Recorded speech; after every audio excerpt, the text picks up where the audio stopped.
Assalamualaikum warahmatullahi wabarakatuh. Kami dari kelompok 9, Kewarganegaraan akan membawakan materi dengan judul Wawasan Nusantara sebagai Konsepsi dan Pandangan Kolektif Kebangsaan Indonesia dalam Konteks Pergaulan Dunia.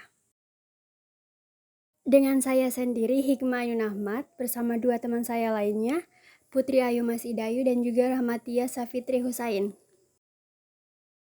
Dengan 5 pokok pembahasan, yang pertama, definisi wawasan Nusantara, yang kedua, sumber historis, sosiologis, dan juga politis, yang ketiga, dinamika dan tantangan kehidupan konstitusi kehidupan berbangsa dan bernegara, yang keempat, esensi dan urgensi kehidupan konstitusi berbangsa negara, dan yang terakhir, wawasan Nusantara dalam konteks pergaulan dunia. Wawasan Nusantara adalah suatu konsepsi dan pandangan kolektif kebangsaan Indonesia yang melihat Indonesia sebagai suatu negara kepulauan yang memiliki posisi strategis di dunia internasional. Wawasan Nusantara memiliki dua pengertian, yang pertama secara etimologi dan yang kedua secara terminologi. Secara etimologi, kata wawasan Nusantara berasal dari dua kata, yaitu wawasan dan Nusantara. Wawasan dari kata wawas yang berasal dari bahasa Jawa yang artinya pandangan, sementara kata Nusantara merupakan gabungan kata Nusa yang artinya pulau atau kepulauan. Sedangkan pengertian wawasan Nusantara secara terminologi, wawasan Nusantara menurut beberapa pendapat, yakni menurut pendapat Profesor Dr. Wan Usman menyebutkan bahwa wawasan Nusantara adalah cara pandang dan sikap bangsa Indonesia mengenai diri dan tanah airnya sebagai negara kepulauan dengan semua aspek kehidupan yang beragam. Baik, saya akan melanjutkan materi kedua, yaitu sumber historis, sosiologis, dan politis wawasan Nusantara. Yang pertama, latar belakang wawasan Nusantara bermula dari wawasan kewilayahan dengan dicetuskannya Deklarasi Juanda tanggal 13 Desember 1957. Inti dari deklarasi itu adalah segala perairan di sekitar, di antara dan yang menghubungkan pulau-pulau yang termasuk negara Indonesia dengan tidak memandang luas atau lebarnya adalah bagian-bagian yang wajar daripada wilayah daratan negara Indonesia. Dengan demikian, bagian dari perairan pedalaman atau nasional yang berada di bawah kedaulatan mutlak milik negara Indonesia. Yang kedua, latar belakang sosiologis. Sebagaimana dalam urusan GBHN 1998 dikatakan wawasan Nusantara adalah cara pandang dan sikap bangsa Indonesia mengenai diri dan lingkungannya, dengan mengutamakan persatuan dan kesatuan bangsa serta kesatuan wilayah dalam penyelenggaraan kehidupan bermasyarakat, berbangsa dan bernegara.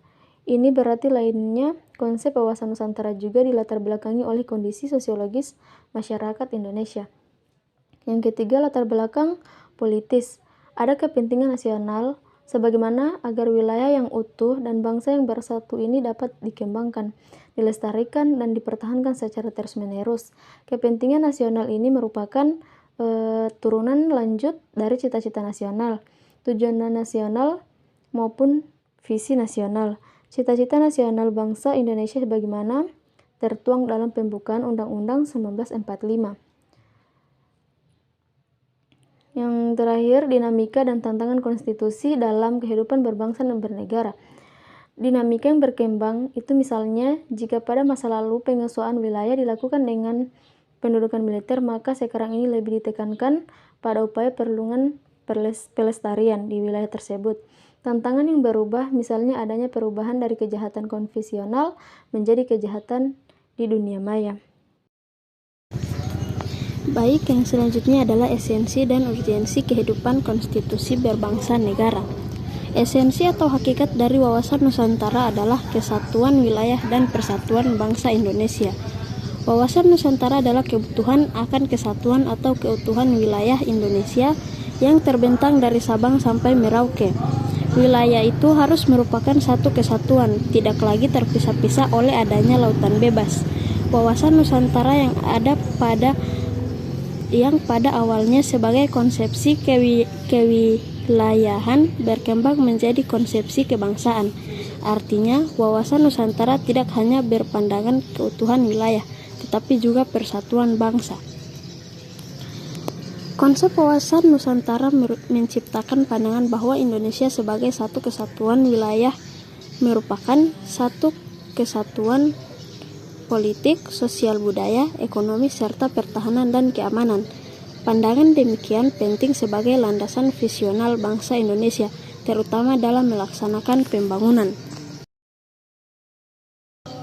Yang pertama, perwujudan Kepulauan Nusantara sebagai satu kesatuan politik memiliki makna bahwa kebulatan wilayah nasional dengan segala isi dan kekayaannya merupakan satu kesatuan wilayah, wadah ruang hidup dan kesatuan matra seluruh bangsa, serta menjadi modal dan milik bersama bangsa. Kedua, perwujudan Kepulauan Nusantara sebagai satu kesatuan ekonomi memiliki makna bahwa kekayaan wilayah Nusantara, baik potensial maupun efektif, adalah modal dan milik bersama bangsa, dan bahwa keperluan hidup sehari-hari harus tersedia merata di seluruh wilayah tanah air. Yang ketiga, perwujudan Kepulauan Nusantara sebagai satu kesatuan sosial budaya memiliki makna bahwa masyarakat Indonesia adalah satu. Dari kehidupan bangsa harus merupakan kehidupan bangsa yang serasi dengan terdapatnya tingkat kemajuan masyarakat yang sama, merata dan seimbang, serta adanya keselarasan kehidupan yang sesuai dengan tingkat kemajuan bangsa. Keempat, perwujudan Kepulauan Nusantara sebagai satu kesatuan pertahanan dan keamanan memiliki makna bahwa ancaman terhadap satu pulau atau satu daerah pada hakikatnya merupakan ancaman terhadap seluruh bangsa dan negara. Selanjutnya, materi tentang wawasan Nusantara dalam konteks pergaulan dunia. Yang pertama, memperkuat persatuan dan kesatuan bangsa. Wawasan Nusantara menekankan pentingnya persatuan dan kesatuan sebagai faktor kunci dalam mencapai tujuan nasional. Konsep ini menempatkan Indonesia sebagai sebuah bangsa yang memiliki banyak perbedaan, namun mampu bersatu dalam keberagaman. Yang kedua, mempertahankan integritas wilayah. Wawasan Nusantara ini juga memperkuat pentingnya mempertahankan integritas wilayah Indonesia sebagai sebuah negara kepulauan yang besar. Hal ini menunjukkan bahwa Indonesia harus memperkuat pertahanan dan keamanan nasional demi menjaga kedaulatan wilayahnya. Ketiga, mempromosikan perdamaian dunia. Wawasan Nusantara juga menekankan pentingnya menjalin hubungan yang baik dengan negara lain dalam upaya mempromosikan perdamaian dunia. Konsep ini menunjukkan bahwa Indonesia akan terus berupaya memperkuat kerjasama internasional dengan negara lain demi mencapai tujuan bersama. Yang keempat, menghargai keberagaman budaya. Konsep wawasan Nusantara juga menempatkan pentingnya menghargai keberagaman budaya Indonesia sebagai salah satu faktor penting dalam memperkuat identitas nasional. Hal ini menunjukkan bahwa Indonesia harus memperkuat pemahaman tentang keanekaragaman budaya yang dimilikinya dan mendorong masyarakat untuk mengembangkan budaya sendiri. Yang kelima, mengembangkan potensi nasional. Wawasan Nusantara juga menekankan pentingnya mengembangkan potensi nasional Indonesia dalam berbagai bidang, termasuk ekonomi, politik, sosial, dan budaya. Konsep ini menunjukkan bahwa Indonesia harus terus berupaya memperkuat kedudukannya di tingkat regional dan global. Yang keenam, memperkuat hubungan internasional. Wawasan Nusantara juga menekankan pentingnya menjalin hubungan yang baik dengan negara lain dalam upaya mempromosikan perdamaian dunia. Konsep ini menunjukkan bahwa Indonesia akan terus berupaya memperkuat kerjasama internasional dengan negara lain demi mencapai tujuan bersama. Yang ketujuh, keterbukaan terhadap perubahan. Konsep wawasan Nusantara juga menempatkan pentingnya keterbukaan terhadap perubahan sebagai salah satu faktor penting dalam mencapai tujuan nasional. Hal ini menunjukkan bahwa Indonesia harus mampu beradaptasi dengan perubahan global dan memanfaatkannya untuk kepentingan nasional. Dan yang terakhir yaitu pemberdayaan masyarakat. Wawasan Nusantara juga menekankan pentingnya pemberdayaan masyarakat dalam berbagai bidang, termasuk ekonomi, pendidikan, dan kesehatan. Konsep ini menunjukkan bahwa Indonesia harus memperkuat partisipasi masyarakat dalam proses pembangunan nasional. Sehingga dalam konteks pergaulan dunia, wawasan Nusantara menjadi penting karena menunjukkan bahwa Indonesia sebagai sebuah negara yang memiliki keanekaragaman budaya dan wilayah, mampu bersatu dan memperkuat posisinya di tingkat internasional. Konsep ini juga menunjukkan bahwa Indonesia memiliki peran penting dalam menjaga perdamaian dan stabilitas di kawasan Asia Tenggara dan dunia secara keseluruhan. Kesimpulannya, wawasan Nusantara menekankan pentingnya memahami posisi geografis, sejarah, dan budaya Indonesia dalam konteks global. Indonesia sebagai negara kepulauan yang terdiri dari ribuan pulau, memiliki posisi strategis sebagai jembatan antara dua benua dan juga dua samudra. Oleh karena itu, Indonesia harus memanfaatkan kekayaan alam, sumber daya manusia, dan budaya yang dimilikinya untuk memperkuat posisi di dunia internasional.